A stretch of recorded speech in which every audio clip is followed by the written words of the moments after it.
फरमाया मेरे पैगंबर जनाब मुहम्मदुर रसूलुल्लाह सल्लल्लाहु अलैहि वसल्लम मैदान अरफात दा 10 हिजरी है 9 जुलहज जुमे दा दिन मेरे आका अपनी ऊँटनी ते चढ़ के खुतबा हज्जतुल विदा इरशाद फरमाते ने पे आसमान तो जिबरील कुरान लैके आ जाता है। फरमाया अल यौमा अकमलतु लकुम दीनकुम व अतममतु अलैकुम नेमती व रज़ीतु लकुमुल इस्लाम दीना।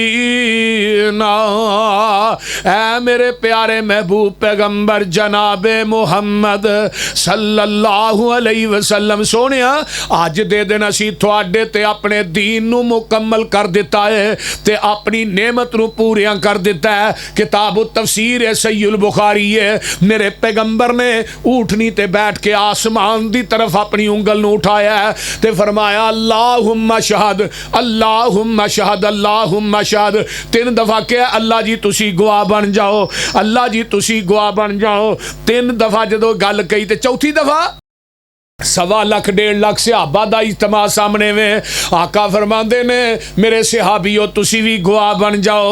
अल्लाह कादियां गवाहियां मेरे पैगंबर पा रहे ने अल्लाह थोड़ी गवाही ए वे जिवें तुसा दीन तवज्जो मेरे वल जिवें तुसा दीन मेरे ते नाजल कीता मैं मिन व अन ओवें ही दीन ओना ही दीन मैं सहाबा तक पहुँचा दिता है। मैं मुहम्मद ने दे अंदर वादा भी नहीं कीता ते घाटा भी।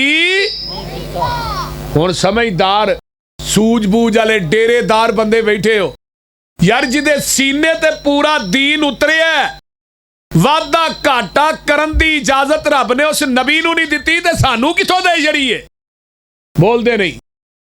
यानी कि जिदे सीने ते पूरा दीन उतरिया उन्नू वादा घाटा करन दी इजाजत अल्लाह ने नहीं दिती ते सानू मौलवियां नू किवें दे छड़ीए। एक बंदा अपनी गल विच कम अच्छा है तो चलो कोनी विच शामिल कर लो भी ते हसना। इमाम मालिक रहीमहुल्लाह फरमाया करते सन जिन्हें इस्लाम च बिदत नू ईजाद कीता फिर उन्हें क्या बिते हसना असल दे अंदर ओदा अकीदा है कि माज अल्लाह नबी ने साडे तक दीन पहुंचाण लगिया खयानत कीती है पूरा ते असीं करन डए आ। पहलू दीन मुकम्मल नहीं सी असीं मुकम्मल कर रहे हैं। मेरे भाइयों किसे मौलवी दी बात दीन नहीं किसे मुफ्ती दी बात दीन नहीं किसे इमाम ते गद्दी नशीन दी बात दीन नहीं। आइए दीन ओ ही मनांगे जिदे ते मदीने वाले मुस्तफा दी मोहर है।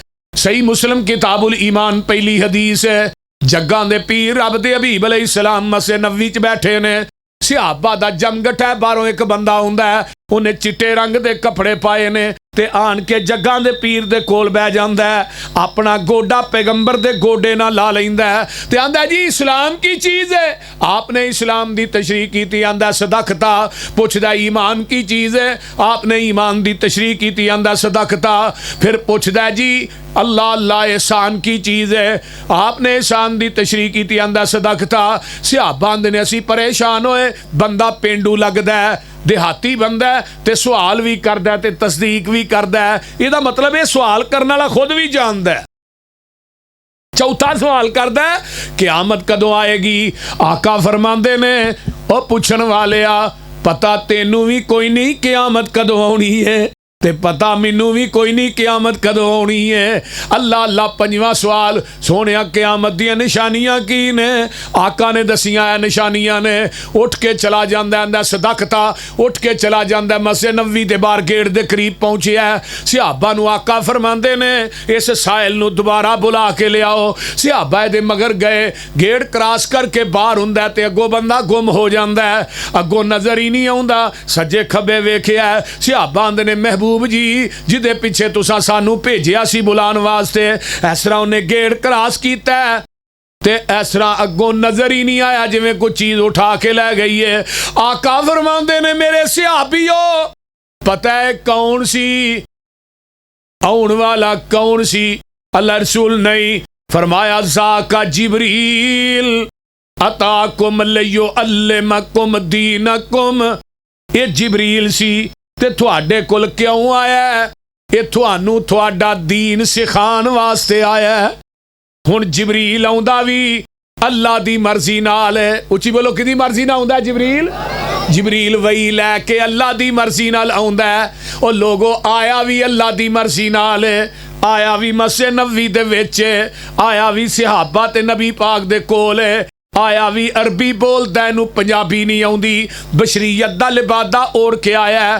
हुण इनू पता सी इस्लाम है वे, ईमान है वे, एहसान है वे, क़यामत दी इनू चाहिदा सी कोल खलो के ना वही लैके डायरेक्ट ही बयान कर देंदा, लेकिन इन्हें डायरेक्ट वही क्यों नहीं बयान की थी?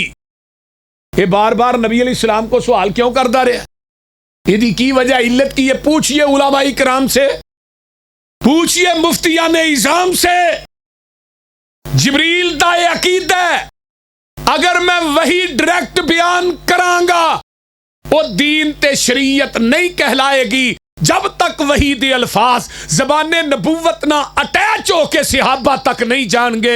मेरा मसलक ते ए वे और जिबरील दा अकीदा भी ए वे कि वही भी उस वक्त तक दीन नहीं बन सकती जब तक ओदी तस्दीक आमीना दा लाल ना करे, और जिबरील दी बात भी दीन नहीं बन सकती जब तक ओदी तस्दीक आमीना दा लाल ना करे। तो मैं तेरे मौलवी ते मुफ्ती इमाम ते पीर दी बात नू दीन किवें मन्ना जिदी तस्दीक मुहम्मद दी ज़बान ना करे?